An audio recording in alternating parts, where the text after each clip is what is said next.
them this as well. I said, did you notice what all our boys were wearing today? And I was like, oh no. I said, all our boys wear black boots. I was like, okay. And he said, why do you do that? I said, because they're not professional footballers yet. If we're going to give all these boys these tools, what is the biggest test and challenge we can give them? Well, surely it must be putting them in a game where we remove ourselves and we let them manage. In terms of player-led games, now player-led games is the method that you referenced earlier, where we send boys to games with no coaches and they manage themselves and self-regulate. And I believe by not being unique, by not being different and not molding your program around the needs of the player, then we're failing them. Hello coaches, welcome back. Massive interview today. Joining us is Michael Hamilton, AFC Wimbledon Academy Manager. We've had him on 4 years ago in lockdown. It was one of the best presentations. I'll put the link below for you to check that out. Highly recommend it. Tons of ideas around developing the self-managing player, but not just ideas, as you're going to find out in this interview. Tons of passion around risk-taking as a coach, creativity as a coach, and how to put it into action as well. Outstanding work from Michael. Hope you enjoy. Before we start, please like, please subscribe. Thank you so much for all your support. Here's Michael. Enjoy. Michael, thanks so much for coming back on. Gary, thank you for having me on. It's much appreciated. I'm looking forward to it. Well, first off, we can't believe that it was 4.5 years ago that you came on the presentation. I'm going to put a link to the presentation below for the coaches to kind of follow up on that, because it's still the best presentation I've seen where everyone's looking at context over here and giving players responsibility. And you outlined, I don't know how many ways that you can add to it. And one of the things that I remember specifically about the presentation is the piece of kids taking more of a lead role at post games and putting them kind of outside their comfort zone in the context of the game, and putting character development and leadership as at the forefront of what you're doing with player development. And again, it really, really inspired a lot of thinking on my end. And I've got a lot of feedback from coaches over the years of their presentation as well. So let's start there. Let's say, like, okay, that was 4.5 years ago. And some of the players, I'm sure you probably remember a few of them in those presentations. I mean, how is that work kind of taken from there, and what success have you seen as those kids have come through the pathway? Yeah, so we've got 4 values, and when you're managing players, staff, parents, in an organization, it's very easy to get lost in, what your long-term objectives are. So we've got 4 values that kind of set the foundation for everything we do. And I'm not saying everything fits within this, but we do check ourselves and go, right, does this contravene or support where we want to get to? So our 4 values are memories. We want to make sure whether a boy's with us for 1 year or for 10 years, Wimbledon and his time with us is seen as amongst the best time of his life. And we have a bigger purpose than just trying to produce footballers. We want to make sure people leave us as Wimbledon fans. Hardworking, which I think is probably on every document in every club around the world, but we try and live and breathe it as much as possible because the history of this club demand it. Self-managing is the one you're referring to, which is we feel every player that I say player, I say every successful person, whether it's sports person, business person, or within the football context, they self-manage their own progress and their own development. And the idea behind it is if you do what you need to do and more to get and maximize your potential, and you bring that to the table, all we have to do is structure it and try and take you to the next level. And if you're only performing and behaving when you're in and around us, then it's probably not going to get you to where you want to get to, because the numbers just don't allow it. And the 4th value is attachment. Now our history as a club is quite unique. And every club's history is unique, but having a fan-owned model, having a club that was, in Southwest London, taken away, re-established, it's unique to us. And making sure boys are attached to the past, recognizing the present, and also wanting to be the club's future is massive for us. So those are our 4 values: memories, hard work, attachment, and self-managing. And the self-managing one, like you said, we kind of unpicked it before, and it's kind of evolved since then. But we thought it's had massive benefits, not just in terms of a player development, but also as a holistic development. And we've had massive buy-in from coaches, from parents, and it's something we're known for. And in a very competitive part of the world which we operate in, we needed something to be quite unique to us, and we felt having a unique development model would make us stand out. And it's not being unique for unique sake, because we actually do feel it has a value. But you come down to us, and literally across the bush, you got Fulham Football Club. About 10 miles up the road, you got Chelsea. We're in such a competitive part of the world, and we know what we can't compete with, but we also know where we can stand out. And we just feel this model makes us stand out for the right reasons. And it lays the foundations for some of the successes we've had in the past, and where we want to get to in the future. Yeah, the noise of football, which I've had Sharon Lindsay on, and I've asked him about the noise of operating, long-term lens around London and the dynamics. And I don't think we appreciate in America how competitive London football would be with X amount of clubs. And sometimes we see it here where the noise kind of leads you down the shortcuts, or even I would say even dropping your standards and not even knowing that there.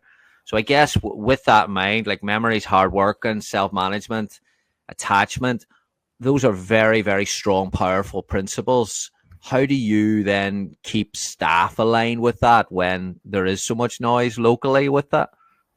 Yeah, that's quite difficult, and especially when you're when you're losing staff. So we've had a lot of success in the last 4.5 years with staff moving on from us onto other bigger clubs, which highlights we've got a strong development model here.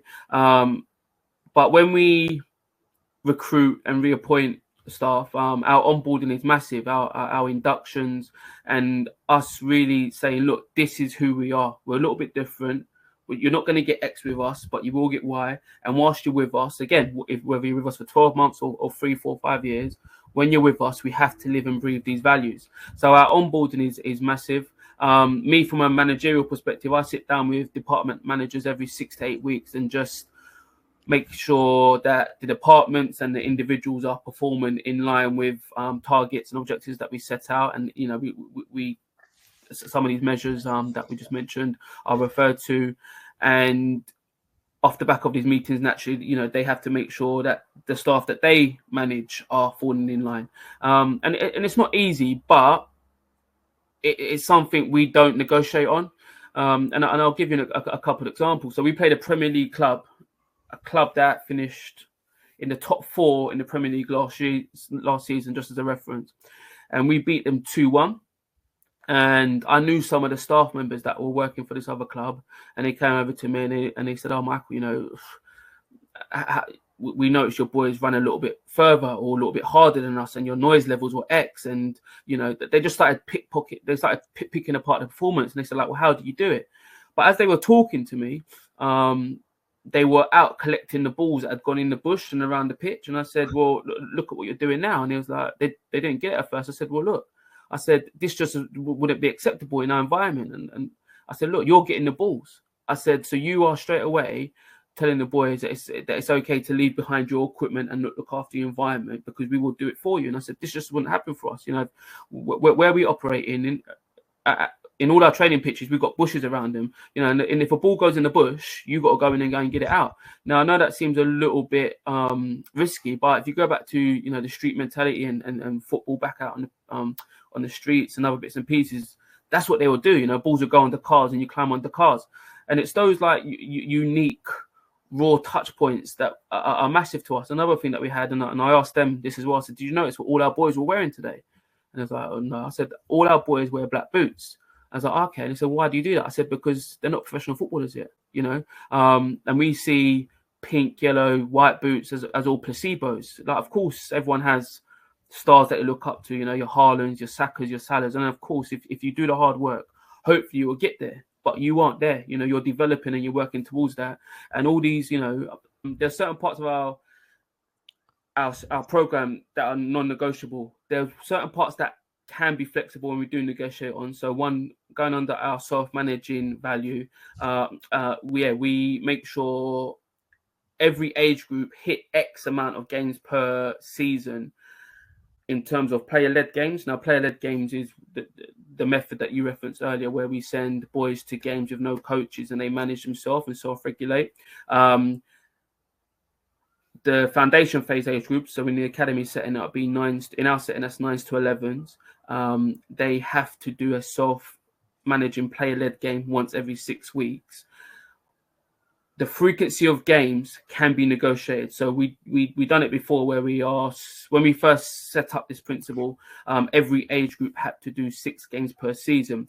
But we found out that with the older boys, 6 games per season probably didn't suit where they were at. And what I mean by that is obviously they're playing in competitions, they got leagues, some of them are playing professional contracts and scholarships and stuff.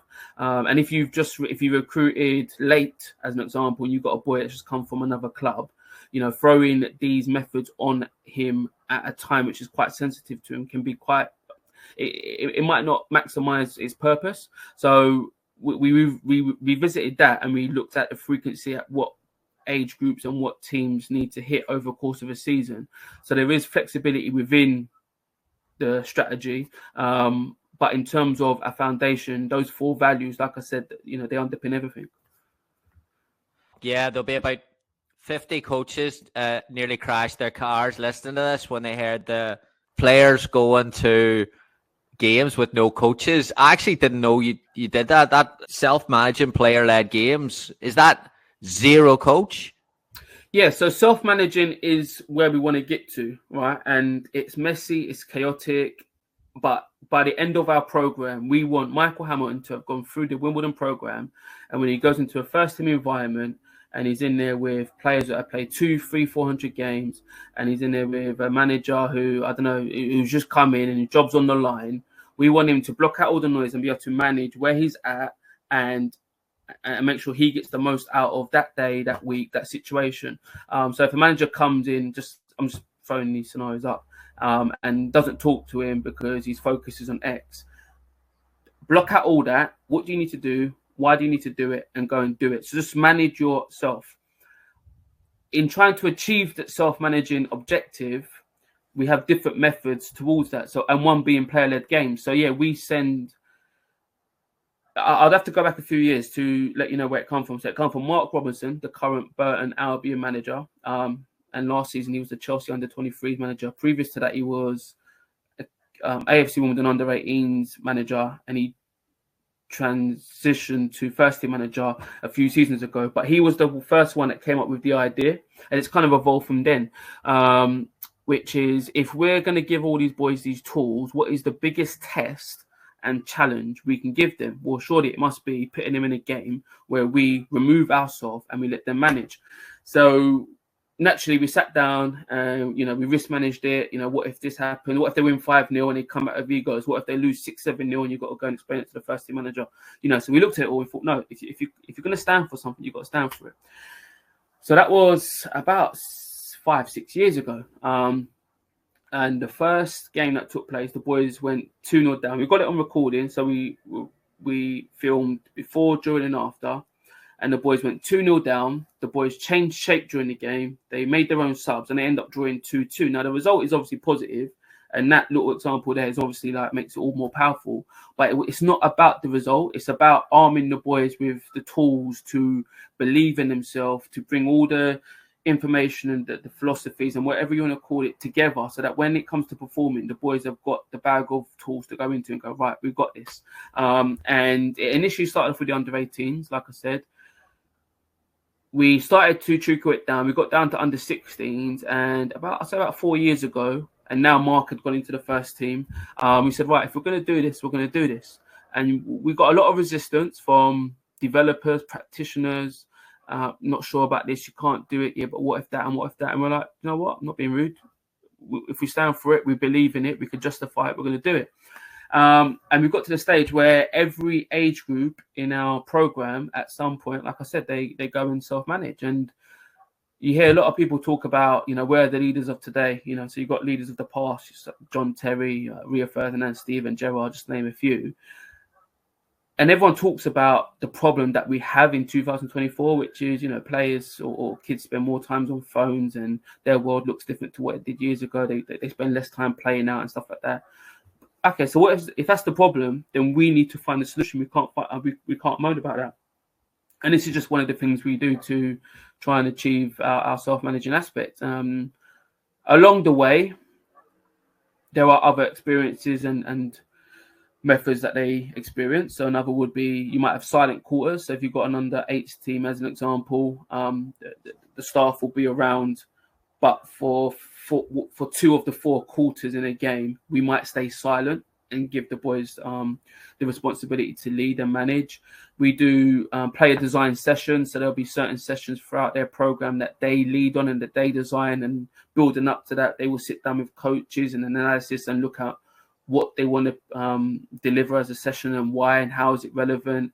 And at some point, end of the week or at the end of the schedule, they will go and deliver their own session. But the point of it is we truly believe, and we've seen massive benefits in boys not only stepping up to the plate and building some of the attributes that we want to see, so communication, leadership, teamwork, and other bits, but we also feel that we get more out of players once they know they're contributing towards their own development, and it's not a us and you, it's a collaboration, and we're all in this together. And I always say this, as academy manager, we know what we can't give you. We know what we can give you, but I can promise you now, what you've got is staff and a program that will try and give you the best at what we can, and what your job is as a player from the moment you walk through the door is to almost use us, maximize what you've got around us, be the busiest person with analysis, and make sure, if you're not playing and so-and-so's playing in front of you, make sure you understand what that coach is seeing in that player that he's not seeing in you and how that affects your development. And the point I'm getting at is, whilst you're with us, you have to really drain the resources around you to make sure you leave no stone unturned. And again, you self-manage your own development. And at the end of it, you might be good enough. There's no guarantee this will work, but you might be good enough. And if for some reason, unfortunately, you're not good enough, then hopefully we've equipped you with the tools to go and succeed in business, in education, in the outside world, because those attributes will get you far in any walk of life. Brilliant. Oh, there's a lot to unpack there. Before we started recording, we were just having a general chat, and you talked about culture. Culture is actions. And then, that's what jumps out to me there. But even the process of having actionable conversations with the staff about how to actually, you've I'm sure, Michael, you've seen just as much as I have about stuff on walls, which can be branding and look really, really good, but we're all kind of then delivering the same thing. It's not really what it says. So can you go back to that process of the idea of how to make it actionable, and then the discussion with the staff? I mean, how's that facilitated? How much of that is happening? Yeah, so the way I see it is it's your what, your why, and your how. And the how bit is the action. So your what is, what are we going to do, and why are we going to do it? And again, I think every club's different, and it should be different. Every organisation is different. But what do we want to achieve? Right, we want to be a unique development model. Why? Because it makes us stand out from our competitors. We know what we haven't got, but we know what we can provide. We want to be seen as the best cat-free program in the country. Why? Because we feel if we're overperforming other cat-frees and trying to get within touching distance of the other categories, then we're going to be in the good place. Once we've established our whats and our whys, it's okay. That's the easy bit. It's the hows, and that's the actions. How are we going to do this? How are we going to do this? Okay, what next? So from a structural perspective, like I said, I probably manage directly about 9 or 10 different department heads, and underneath them, they've got multiples. When I first became academy manager, I was probably guilty, probably like everyone, of trying to manage everyone, and everyone needs me, and I need to get around here, and if I don't see them, I feel bad, so I've got to get around them. And I thought, no, what am I doing? Because now I'm trying to do a lot of everything and actually having minimal impact. So let me be strong and directional. When I say directional, I mean like with clarity with my department heads. I set the what and the why. At the beginning of the season, they tell me how they're going to do it. So they actually set their own department targets that align with our vision, our mission, and that can be flexible as well. But again, that goes into self-managing and making sure we're, as management, are living and breathing some of the methods we want to see with the players. So they set their own department targets, shall I say, and then they also let me know with my support how they're going to support and manage their staff. And then once that bit's set, they then do the difficult bit, which is manage and lead staff. Like I said, I sit down with my staff about 6 to 8 weeks. They sit down with their staff at different frequencies. And, you know, I don't think there's anything wrong with saying this. If you've got a high-performing staff member who gets it, maybe my touch point with them might be just 2-3 times a season, you know, in terms of a formal perspective. Informally, it'll be a lot more. But from a formal perspective, right, 3-4 times a season, I'm going to touch point with them and make sure, you know, we're on the right line. And there might be someone else who we've just recruited from another club, got high potential, but, you know, doesn't quite understand it yet. So then maybe my touch point with them might be once every 2-3 weeks. And it's having that flexibility. And what you find is that everyone's needs are different, but we're all on the same bus, and it's important everyone knows that. So yes, I might see you less, but don't take that as a disrespect. Actually, take that for respect, as a sign of respect. And I might see you more, but don't take that as anything other than I want to invest into you because you've got a massive part to play. And as that's happening, I support my staff in trying to deliver that. So it's not necessarily I just manage my 9 or 10 staff directly and leave them to the rest. No, of course they can ring me, contact me, meet me, whatever you want to call it, whenever they need to. But the formal meetings are there to set direction and action. And then, you know, naturally, next time we meet, we review the actions, we reset them. Is what we set before, is it relevant? Was what we set before, was it achieved? If not, do we need to reset it? Was the challenge too high? Is it still relevant? You know, and you unpick it. And I think my job is to manage the medium and long term. I'm not saying it's easy, but I can't really be involved in the short term minor stuff. That's for other people and that's their responsibilities. But my job is also to make sure, you know, we're always trying to move forward. We're always thinking about what next. So even now, you know, I know 24-25 season is just about to start, but I've got one eye on 25-26 season because trust me, soon enough, that's going to be around. And our world is so competitive.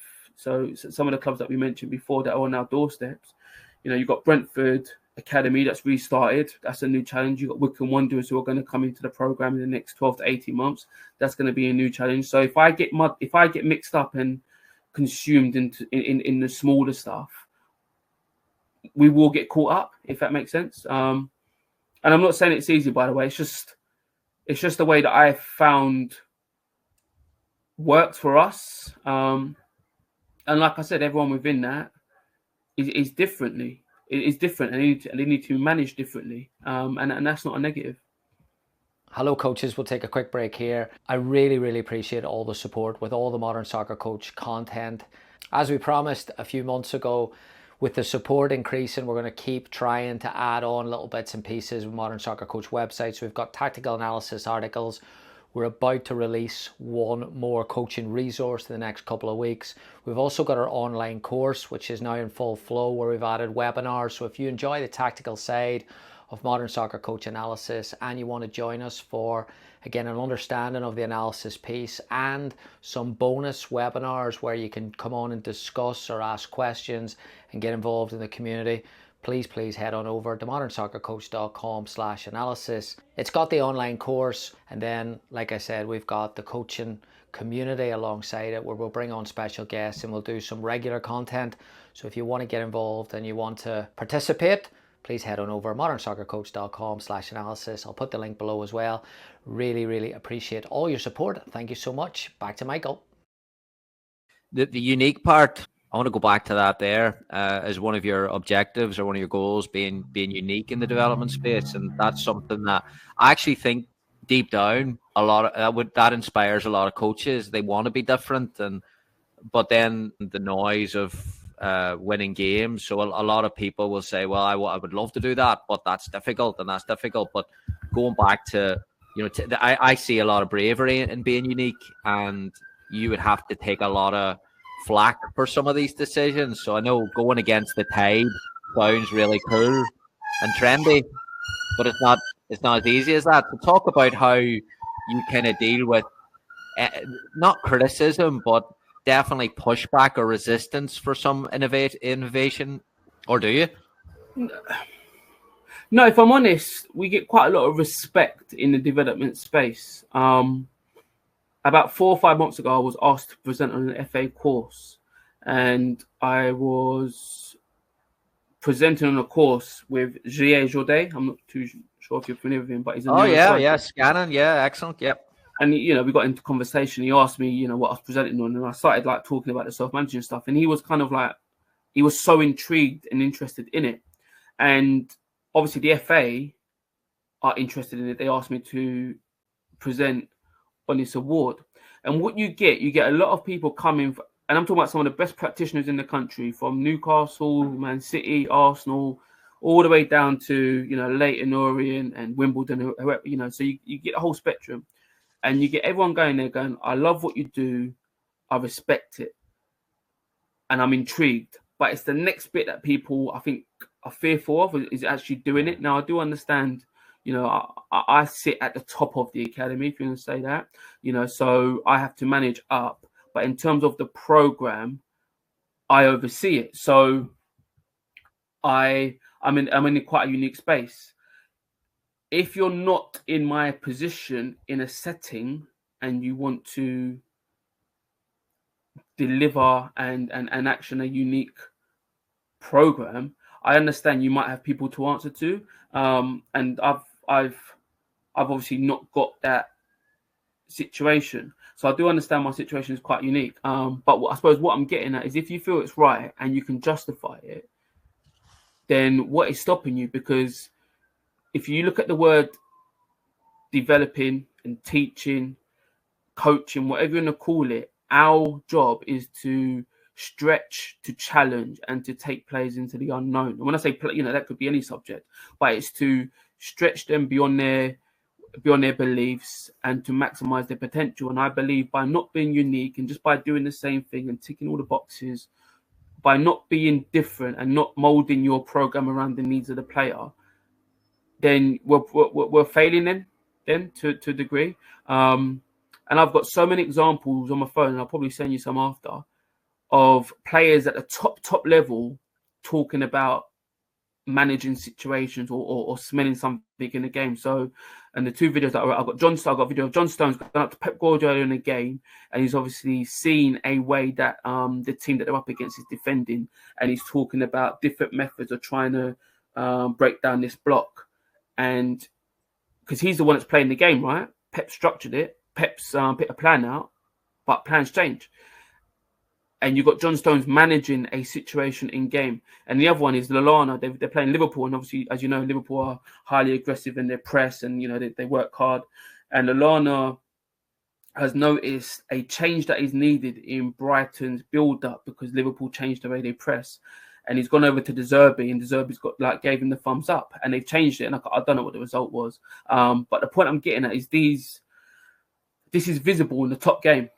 This happens, and especially when you get to the Euros and you got England versus Spain, example. And we always talk about why we fall short as a nation, and our players are technically as good, and we match them in these areas, but why do we fall short? We're obviously not getting something right, and whether it's decision making, whether that's problem solving. If you feel it's right, if you feel it's going to take place to where they need to get to, which I think is important, then what's stopping us? And I find a lot of the industry and a lot of practitioners are kind of scared of the unknown. And you'll be surprised at the questions and the admiration and the respect I get when I present our methods to people. They're like, wow, this is amazing, tell me more. But very few people do anything about it. And that's what I find quite unique. Wow, I mean that's almost society. I'm sure there's a lot of people nodding to that there and saying, "Oh, that's exactly how I feel." But that's where, going back to cultures, actions, even as a coach, that's where, risk taking, forward thinking, almost that, we're armed today with more information, the ability to get this information to people and see people doing innovative things. But then there's almost a handbrake on today where if you do something different, you're judged, or you feel as if you go a step back in your career because the results may not pick up. But I'm guessing like the level of fulfillment and the level of like stepping outside your comfort zone, I almost feel as if we should promote more of that in coaching community, because talk about robots as players, but what are we going to look like all doing the same thing in 20 years as a coaching community? I agree. And the funny thing is, when you actually take a step back, the coaches that we revere and love are risk takers. They do step outside their comfort zone. How many times have pet out a team and everyone's gone, oh, he's gone with a false nine again, or he's gone, why is he doing that? He's overcomplicating it. Come the end of the season, we're all saying he's the best ever because he's won everything, And Arteta at the moment is getting a bit of flack because he's quite unique in some of his methods. But the progression and the upgrade that Arsenal have had in so many different areas is there to all be seen, So there's a pattern in success, and I think the pattern's there. And I know some people go, well, what does that look like? Can I do it? Should I not? Well, it's happening in front of us. It's just whether or not people want to do it. Yeah, I was listening to a podcast, a bit of a joke, an open goal podcast with McGeady, and he's talking. It's really, really interesting. Like, it starts just a pub chat, boys sitting around chatting, and he starts talking about science, and he's talking about lockdown, about how he got to training, and they cut the prehab. His pet peeve was prehab. They cut the prehab, and they cut the prehab because of the distancing. So he just went in, trained, and went home. And he said, I wonder, will there be more injuries now that we doing this here? And of course, it doesn't really correlate at all. And it blew his mind that they overlooked that. But when I think about innovation and we're risk of change, but then we're doing things that we're still not questioning in environments that they're actually working at all. So like, there's space to chip away at this stuff, surely. Yeah, there is. And I'm an Arsenal fan, so Arteta and some of his methods I find intriguing. And you get people football banter, if we call it that. They do question, why is he doing that? And they try and turn it into a bit of a laugh. But the fact is, when you go into some of the most successful, innovative companies in the world, Google and others, the moment you walk through their doors, they have challenges, or I don't want to call it quizzes, but they have something to get you engaged, because they need you to be stimulated and they need to tap into that part of your brain for you to be your best today. But sport is no different. Sport is, it's especially football, where you've got to find solutions, you've got to be creative. It's those innovative ones that go for the most money and are usually the ones that unlock the door. And it's that bit that he's trying to tap into. It's psychology, isn't it? It's science. And you're right. We tend to do things for the sake of doing it and don't ask ourselves why we're doing it and what the value of it is. But because we've always done it, we should do it. And we don't look at what we're trying to achieve and what it is we should be doing. And listen, I'm not saying from a Wimbledon perspective we always get it right, but going back to the point, I think you get a lot of coaches who look at some of the best coaches in the world who are risk takers, and there's patterns in their success that we're looking at. You look at all the best teams in the world and the best players, and there's patterns there. But when it comes to us actioning and delivering, we don't do what we see, and we don't do what we actually want to be doing. And I suppose that is a challenge to any developer out there. And it's not just football. We've got a bigger responsibility than just to try and make them footballers. Of course, ultimately get a maximum return on investment to the academy and produce footballers. I get that, but we also need to educate and develop the boys as much as we can. And like I said, a lot of these tools are transferable. The actionable piece, not to stay on this for too long, but it made me. I listened to Diary of CEO, and he had a Netflix. Actually, had two guests in a row I listened to. One was the guy that had Netflix. This guy had the thing done in 1997 that the video industry was going to was at risk, and it wasn't really at risk for now 10 years. He was just so far ahead of it. But he asked him, of course, what would be your advice be for people today? And his advice was, stop doing business plans and start doing little things that fail, and more actions and less theory. Yeah. And then I think, again, I try to relate that to football, and I think not that there's plans all over the place, but there's definitely people's theory of how they view things. They won't go and take any innovation in an organization generally until the risk is minimal and it's been tested and all that there. But to roll it out at an academy is fairly, very difficult. Is that something that, when you're looking at the recruitment of people, is that something that you can see in them, or is that something you're looking for? Yeah, so you just triggered me. So in terms of the recruitment side, yes. So I'll give you an example, and I need to highlight some of the all the methods that we're talking about, and some of the successes Wimbledon have had. It's down to people, right? And we've had some very influential people over the last few years that have made and brought this to life. So myself and Jack Matthews, Academy Head of Coaching, we recently went through a recruitment process for some staff to we had to recruit for certain roles, and this person, he presented really well, really well, and he said, in my session you're going to see ABC. Then he delivered his session, and we could see there was potential there, but we never saw what we said we were going to see. So we sat down with him and we constructively gave him feedback, and we just said, look, we thought we saw this was really good. However, these 4 or 5 things we never saw. And we said, right, we want you to come back next week and deliver again. And I think he was a bit surprised, because I think at that stage you want a yes or a no. Mm. And I said, well, if it's a yes or a no, it's a no now, right? But it's not a no because you have potential. I know you've got potential because your presentation is one of the best I've seen. But I want you to come back in and deliver. And these are the things we never saw. And he asked me after, he said, well, why did you do that? That's quite unique. I said, because the only way we're going to move forward as a program is if we action ourselves and we review our actions, and then we plan and go again. And I said, we ask, every Saturday, Sunday, our players play a game, and we win, we lose, we perform well, we perform bad, but we review them, we set them targets again, and we go again next week. I said, we have to be the same as staff. That is the only way we, as an establishment, as an organisation, is going to move forward. Because in the most respectful way, due to our limitations, we're not going to get the most experienced staff. We don't pay the highest wages, and I don't hide away from that. But what we do need is potential and people who want to come along with the journey with us. And again, when you're with us, you've got to make sure, bang, you're all in. And he found it quite, I think he was a little bit shocked, because I think he thought he was going to get told he never got the job. But we saw enough in him to go, no, you've got potential. Now, the big thing is, when you come back and do your session, if we're not seeing progression, then, we're probably not going to progress together.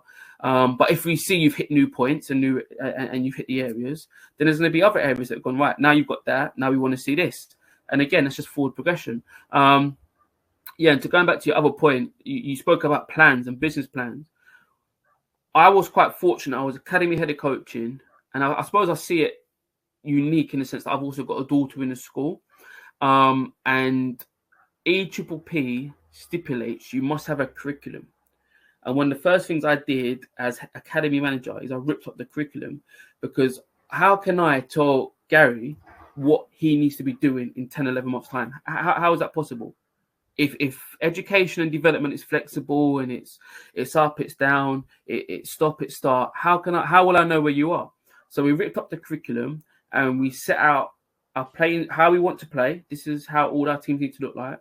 We set out our player profiles and, how from a key point view, certain positions need to hit certain criteria. But underneath that, the curriculum, the day-to-day, it's flexible. So I ripped it up and I said, right, what we're going to do is every 6 weeks, we're going to sit down and we're going to review individuals and teams, and then we're going to build the curriculum around that. When we first got audited, I had a lot of people go, Mike, you can't do that. The auditors are coming in and you're showing them you're showing them a 12-month curriculum. It's only 2 months completed. I said, that's fine. Because when they come back in another 2 months, it'll be 4 months completed. And when they come back in 2 years' time, we're going to have a year and a half worth of curriculum and another 6 months blank that we're writing. But the point I'm trying to get at is if development is flexible and up and down, then so does what we're delivering and programming them. And we have it, we have certain teams that we know they're probably going to have a successful season and they can be challenged at X, and whoever they play, they're probably going to beat. But then we have other teams who go, to know what the potential's there, but they're off the path, as an example. The potential's there, but they're not quite hitting what we need to see, but they can. So let's build the program around that. So I suppose that goes back to your planning bit, is like you said, it's similar to what you said, actions, failure, successes, learning, go again. And yeah, like I said, if you sat down now with our 2024-25 season curriculums, you would see about 4 or 5 weeks of the curriculum written out. Beyond that, no, come back in another 4 or 5 weeks and you'll get the next 6 weeks. But you won't see a yearly curriculum with us, because that's not how learning happens. No, and that's not how professional football works either. If you go into the reality of, again, preparing people for the next level, there is going to be, you mentioned earlier about a new manager, there's going to be change, there's going to be adaptions in that there. And sometimes I look at coach education, and where my head goes with a lot of this conversation is, how can we teach or get, at scale, people to think like this, or to be open to doing things like this here? And then I just think, well, if coach education puts together, which it's made great advancements, I always say this on the podcast, it's never a knock on it, but does it prioritize planning over action? That's what I would ask, because especially with science and periodization, I mean, you can't present that without having the people in front of you. And there's also going to be a transition of people developing at different rates as well. So I guess, do you feel that the English FA in their education is more open to, like, okay, well, we're more adaptable with the flag, because it's made great strides as well? No, I think they're very open, I'll be honest. Not necessarily just think about this and think like this, because I think you get a lot of people that do, but go and action it. And so I've sat down with numerous youth developers and academy managers at other clubs and stuff, and everyone does things differently, and it's not a right or a wrong. I need to, I'm not. We're all trying to achieve the same thing, but there's multiple ways of doing it. Should I play 4-4-2, 4-3-3, 3-5-2? Well, that's why we love the game, right? But the point I'm getting at is, people are scared to be a little bit different. They're scared to step outside their comfort zone, and they do things they've always done because it's always been done, but it doesn't necessarily hit and maximize the potential of people. When I say people, I don't just mean players. I do mean coaches and staff as well, because some of the methods I've had coaches come to me with over the last 12, 18 months, they inspire me, and they make structure, getting the staff and the players to colour it in. I think magic happens. Yeah, it's fascinating. Your parent structure is different, obviously, than ours. How do you have that environment and culture, and then is there an education piece on the parents, or is there do you just go with it and let them adapt, or how does that process work? Yeah, the way I see it, if you put the player in the middle and he's the most important person, whoever surrounds him, they need to buy into it. So keeping the parents at arm's length isn't of benefit to anyone, because ultimately it's the player that's going to suffer. If we do X and then the player gets in the car and the parents going, well, why don't I see this and why aren't you doing that? Then there's no collaboration. So we feel bringing the parents closer and educating them is only going to benefit the player. Now, don't get me wrong. You do get some parents who go, no, that's not how football's played. This is how it's played. This is what you need to do. And you try and work with them. And, we've had one or two tricky parents, and you have a series of meetings and touch points and stuff.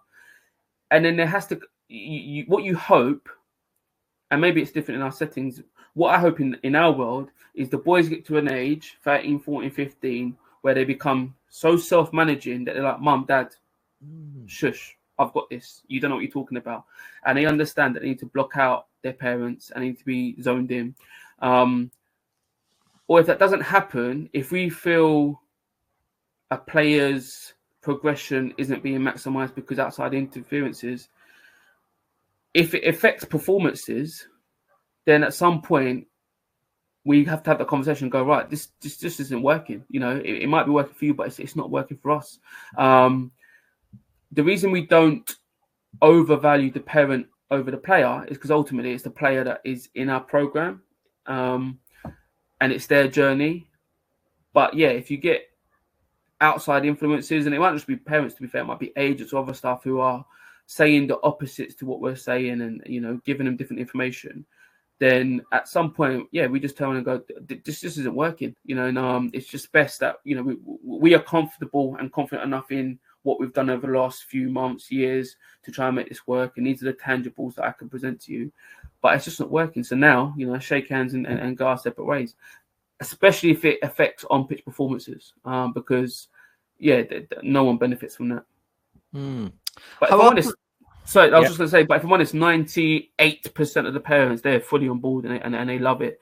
And in fact, they probably lean on us for support, you know, Mike, so-and-so is not doing this outside, you know, can you have a word with him? And, you know, can you let him know that it's not acceptable? And if that continues to happen, then the football will be impacted, you know, so they work with us and, you know, they kind of see us as the voice that is louder than theirs in some aspects. And that's brilliant. But like I always say, just don't put yourself in the middle, put the player in the middle and then work from there. And because ultimately what we all want, and I think that's what because parents don't really know what they don't know. What we all want is little Johnny to get to where he wants to get to. And the only way that's going to happen is if we work together. Brilliant. The hard working piece is something that you're obviously very big on, one of your values.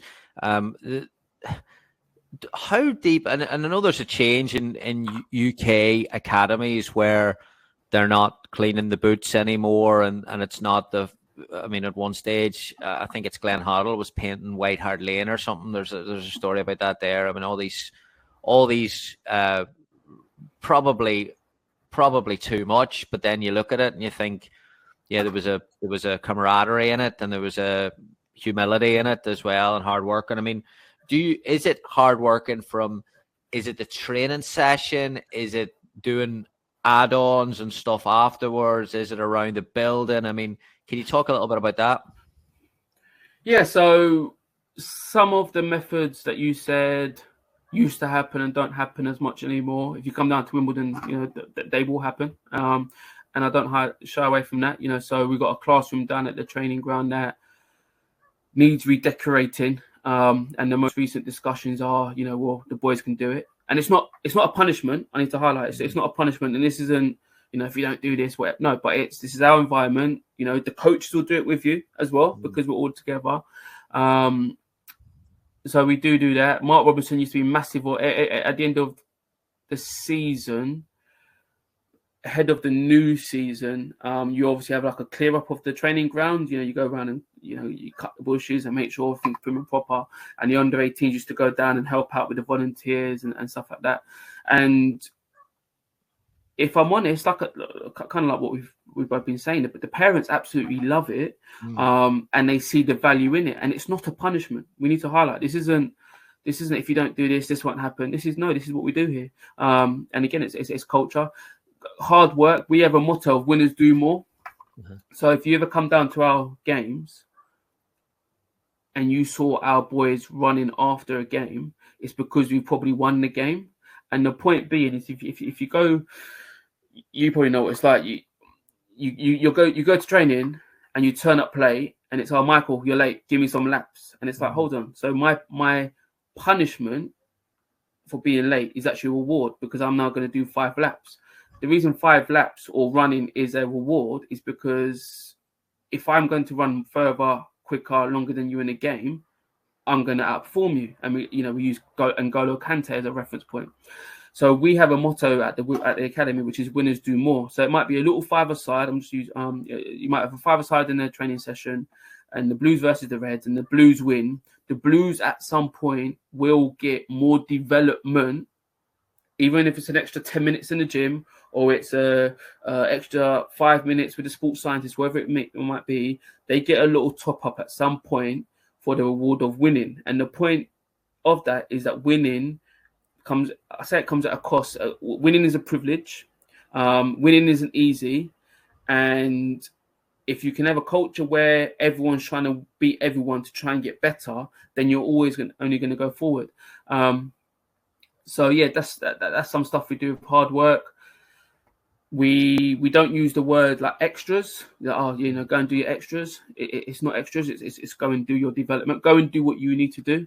Because if Michael does 5 minutes extra a day and Gary doesn't, well, that's 35 minutes a week extra Michael's doing. That's what's that? So that's over an hour a month. You do that over a year. That's almost half a day. So Michael's doing half an extra day just by doing 5 extra minutes a day. So, we don't see it as extra. We say, right, go and do what you need to do.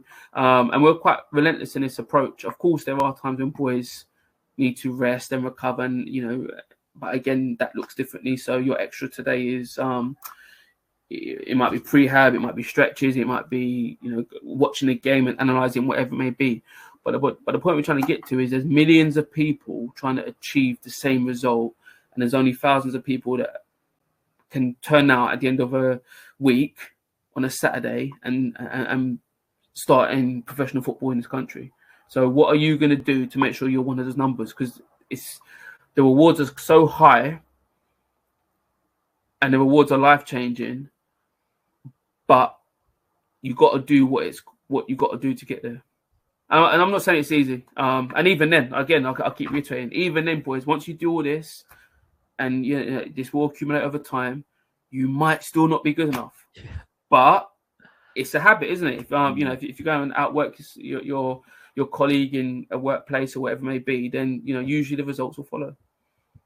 Yeah, there's an interview that made me think there of Alex Inglethorpe on the high performance, where I think it's one of the first thing he says, where he's like, there's a reality of professional football, and it's tough, and like you said, even if you do A, B, C, D, the whole way up the alphabet, your body might break down, or you might have a manager that's not, that buys players in, and there's so many different dynamics. But I think that's really, really important, is the piece of understanding that, you are building really, really effective habits. And also then, are you pretty upfront then with that communication that, listen, hey, it's still, you're still 1 in a million here, even when you do 16 and you're still in the game, Yeah, no, we're very much, we're open and honest. We done a parents presentation a few weeks ago, and I presented some of the boys that we'd actually released and that never made it here, but have gone on and achieved elsewhere. And we see that as a sign of success, and especially when some of the habits that we've tried to ingrain in the boys, come to fruition in different areas. So yeah, we're massively honest about that. And like I said, what we do, people use the word pressure. We don't use the word pressure. It's a privilege. It's a privilege to be signed at a professional academy. It's a privilege to receive professional coaching X amount of times a week and receive this expertise and play these games, and these will top up. You've got to, like I said, use us and maximize it. And I also send boys out on loan. So I also manage the loan process for the boys that are on their first and second year pro contracts. And there's nothing more rewarding than when I get a text and, Michael, Leo today, forget about performance or anything like that. Michael, Leo today, like around the place, he's excellent. He comes in, he shakes everyone's hand. At training, he's at the front of the line. He collects all the equipment afterwards. He responds to the texts and the message. He just leads in every capacity. And that's before we even got to performance. And 9 times out of 10, those habits will transfer to performance. And, I do share these stories. But ultimately, it's down to, it's not me that benefits. It's the player that benefits. It's the person that benefits from these habits. And there are players who, it's not us trying to make a one-size-fits-all, because there are some players who, they don't quite believe in that. They don't quite do that. They see that as a chore, but they're talented, so their talent will get them further than others. And you know, those are the spanners that, you know, what about so and so? You're like, okay, yes, but there's context around that. You know, without being rude, if Lionel Messi wasn't brilliant in everything, he would still be better than most, right? That's something I can't control. But all I can say is there's a pattern here. I can give you some stats and some data that suggest that if you get these things right, you massively increase the chance of you succeeding. And if it's not with us, it might be at another club, which to us is still success. And we've got a few of those in the game at the moment. And if it's not within football, it will be in life. But like I said, I'll go back to the parents. My experience with the parents is they massively value and are appreciative of some of our methods because they probably don't suit and don't reflect what the boys get in the outside world in 2024. You know, it's like I said, it's not doing it for doing its sake. We do it because we feel it has a benefit. We feel the results are there, and we feel long term the boys will be better for it. Yeah, and I think that's why this is probably going to resonate with so many people, is because you do see it. Like I've an 8-year-old today, and you know, you manage screen time, but he loves it, and I'm thinking, yeah, in 5 years, you know, social media, blah blah blah, and I even find myself parenting as if he's walking on a pavement sidewalk too close to the side of it. Hey, get yourself back in. Yeah. Like, what am I doing? You know, like you're so, I don't know, trying to set the path of safety for the kid as a parent. So we're now overcautious as a generation, I believe, myself included. But then it's like, how's he going to take a risk if I won't even let him can walk in the middle of the sidewalk? You know, it's all these things I think of it's why this stuff's really important. I agree, and I've got a daughter, and I'm, you know, you probably think, oh yeah, Michael's like, yeah, you do parent differently, you do. But I remember when I was younger, I don't know what it was like when you was like, Gary, like where I lived in an estate, and outside was a like a little mini football pitch. Well, we made it a football pitch. It wasn't a football pitch, but it was our Wembley, and we used to play football in it all day long. But come the summer holidays, you leave the house 9:30, 10:30, whenever your parents had enough of you, get out. Sometimes you leave without even having breakfast. You go, and the only time you come back is when you're hungry, and you scoff it down your face, bang, you get back out. And you know, I was doing all sorts that my parents don't know about. You know, we had a sports center that was being rebuilt, so it had like scaffolding and stuff like that. And you know, you play run outs and all sorts in it. And the next time you come back in is when it's dinner time, and what you probably accumulate about 10, 12 hours outside on just one day, and then you do that for 6 weeks for the whole summer holiday. But the point, the amount of learning, the interactions, the development that was happening is so, you know, and you hear about it in the footballing context as well, you know, in the favelas or street football, whatever. Again, it touches on the self-managing bit, doesn't it? Because that when you're outside and playing football with your mates, you know, sometimes the games were, I don't know, the best 3 versus the other 7, you know, and or us 2 versus you fight. Like the players self-regulate themselves, but that's where the richness and the uniqueness, you know, that's where it stems from. And it's not us trying to replicate that, but you're right. I think sometimes we as parents, and I always say, and I think our parents are excellent, and I can honestly say I couldn't sit here and say if I had a son that was in an academy setting, I could commit to an academy schedule, because it's demanding. It is really demanding, but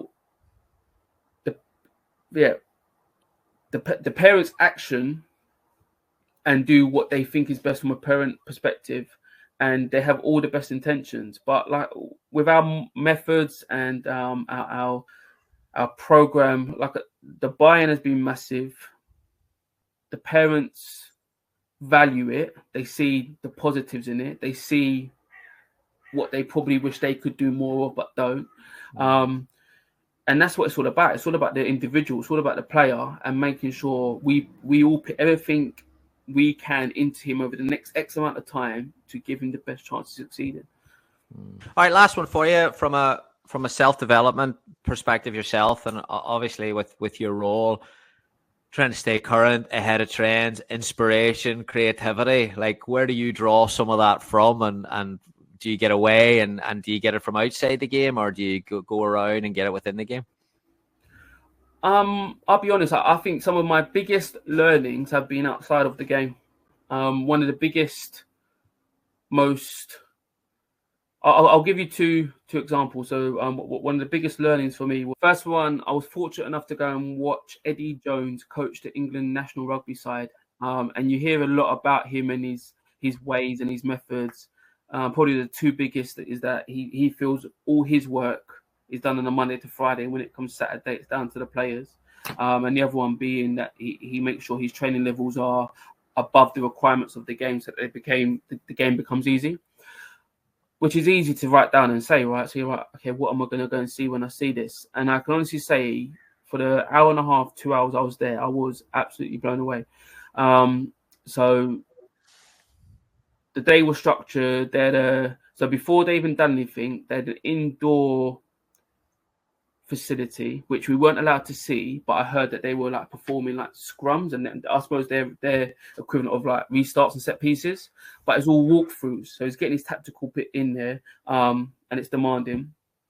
Then they let us in the last bit on that, and then they went into a weight session, so a position specific individual weight session. So each position and each person was doing different physical session dependent on where they played and what they needed. This is before the game. This is before training started, right? Then they've gone into some sprint stuff with the physical performance coaches. Then they've gone into game, bang. And this was a few years ago. So they got a drone on top, so the level of details on point. So they've got a drone on top filming the game. And he has got a ball in his hand at all times, and he's got someone beside him dipping a ball in washing up liquid. And they're doing that is because they were prepared to play a country at the weekend. I couldn't remember who it was, but they were preparing for rain. So every time the ball went out, he would throw a new ball in that had just been dipped in washing up liquid. And it was intense. It was demanding. And then it broke after about 12 minutes. It broke up, and then they've gone into some like technical stuff. And then he's repeated it again. And I'm not a massive to highlight, but I followed Eddie Jones for a bit, and they've got all tape around their hands and tape around their fingers and tape around their feet, as you can imagine. So as the session's going on, tapes on the floor and bottles. And anyway, come to the end of the session, you just you get talking to staff members and stuff like that. And I was there with Mark Robinson. So we're dissecting what we just saw, and we're like, yeah, we've got to check ourselves, because they're doing weight session before training, and then they're doing that and that level of detail. Anyway, but we turn around, and the players are walking their way over to us, but the grass is clear, like there's no tape, there's no bottle, everything's been picked up. Now I haven't heard anyone say pick it up, and it's impossible for the staff to pick it up. Like basically, the players have gone and looked after the environment. Then where we're standing, the players are making their way to indoors. And when we're standing is off route. And every one of them, Owen Farrell, Mario Otaji, some of the top players in the world, they've redirected their walk, come over, shook our hands before going in. And you're just like, we looked at each other without saying anything, but saying everything, because to go, oh my God, Anyway, then everyone's gone inside, and unfortunately enough, they said, right, you're more than welcome to join us for lunch. And bear in mind, we're at the England national team. We are nobodies. We're just wearing Wimbledon kit. And now they're inviting us to lunch, which, as you can imagine, at certain clubs, got to stay away. Yeah. So we're like, oh, listen, in the most humble way, wow, thank you so much. Okay, but before that happens, there's going to be a little break. And we don't know what that break was. Eddie and his staff have gone off. So we're like, oh, what's happening? He goes, yeah, Eddie is now reviewing the session specifically from a coach delivery perspective. So, and he go, Eddie is demanding on the players, but he's more demanding on his staff. And I'm not sure if you followed Eddie's background, but, he does go through stuff quite a lot in certain areas. Whether that's timings, whether that's delivery, whether that's interventions, whatever it may be. But he was dissecting and it apparently gets very verbal, the coaches' performances. Then they've come out, and then someone and the guy that was speaking to us, he goes, right, just watch Eddie for the next 45 minutes or so. Just watch him.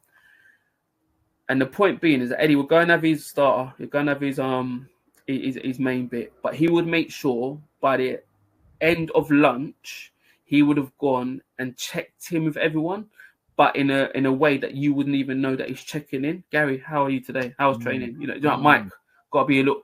And I was like, and you're like, wow, okay. So that from a cultural, from a delivery perspective, that made us really check ourselves. And Eddie, I was fortunate enough to spend some time with him, and he said, his words were, I've been around and watched some of the best coaches coach in football. He said, I've got Arsene Wenger had just left Arsenal at the time. So he's talking about Arsene Wenger, Pep Guardiola. He's talking about all of them. He said, there's only one coach that I've ever gone to see that has made me check myself in football. And he said, Pep Guardiola. He said, Pep was at Bayern Munich.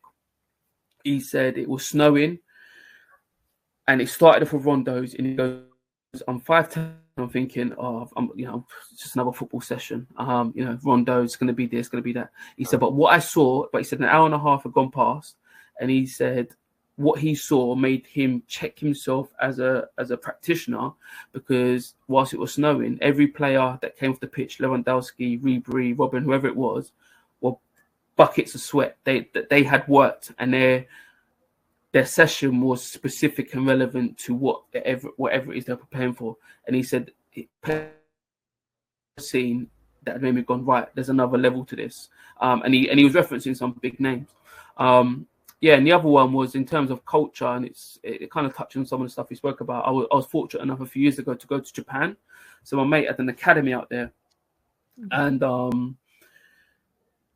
this is quite mesmerizing. So he has an academy out there, and your image of an academy is, right, I'm going to see this, I'm going to see a nice pristine pitch, I'm going to see nice walls, I'm going to see building.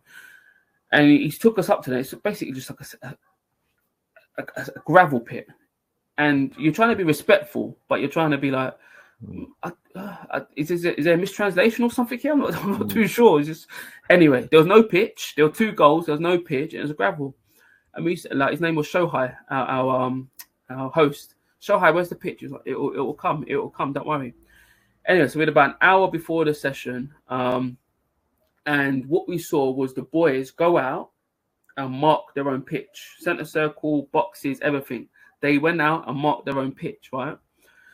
So I'm delivering a session, and naturally, as the session progresses, bits of the ground move and stuff, so the white lines rub off, and whoever wasn't in the session, because they're a big group of boys, would make sure the lines got painted on straight away. So you're seeing culture here, right? I had a jacket on. It was quite humid. I took my jacket off, done my coaching, all right, boys, go and get a drink. Turned around, and my jacket had been hung up. No one said nothing to me. So my jacket had been hung up. Took a sip of my drink, and restart the session, drinking, put my bottle down, another water break. Someone runs up to me with my bottle refilled, and then you're just there like, wow, nothing up on walls. No one said what I was going to see, and maybe my own naivety, I thought I was going to see X, but what you saw was a culture living and breathing, and that probably touches on some of the points that we spoke about. And even though they had nothing, they had everything, if that makes sense. I'd say their squad was 40 boys. There was 2 coaches. They said to us, right, how many, I'm not saying this bit's right, but I find this bit interesting. He said, right, how many players do you need in your session? So we're like about 15. Well, how many do you need in your session? 15. Okay, so there's going to be 10 left over. I said, and you feel bad because they're looking forward to you coming and taking part in your session. And I said, no, if you need 15, you need 15, the other 10 will run. I said, what do you mean they will run? They will run until you need them. I said, yeah, but we might not need them. He goes, well, then they run and and no, you can't do that. They go, no, that's what we do here. They run. And this is, like I said, again, it was, whilst there was almost nothing there was everything happening. It was so unique, and it was eye-opening. And I know I've gone a long way of answering your question, but a lot of my learnings have come outside of football. And yeah, I find there's a lot of methods and ways of doing things that if we incorporated and lived and breathed, and I think you do at the top level, you know, your Bielsas, your Artetas and your Peps and some of the names we spoke about before, that's where they get a lot of their methods from. Yeah, and I can honestly say that's where a lot of my learning and inspirations come from. Fascinating. Yeah, that aspect of character development is obviously used a lot today, and you know, I always think it's glorified. Where if a player does really well, it's just it's a routine throwaway. Great person, great player, and yeah. But what you talk about there is almost a culture of gratitude and a culture of, I mean, to be focused and to be on point, as you say, around getting someone thinking about somebody else, like that's powerful stuff. Well, so one thing I think might be useful as well. So and it again, we'll keep going back over bits, but from time to time you'll have a parent that will request a meeting with a player. You know, Michael, little Johnny's not progressing, and you know, what are the club going to do and what's going to happen. And the first thing, I'm not saying it's easy. I'm not saying we always get it right, but the first thing you say is, right, okay, well, little Johnny, when was the last time you watched your clips? Oh, you know, I haven't looked at weekends games, but I checked a couple weeks ago. Okay. And the sports scientists have been giving you programs, you know, and have you been doing that?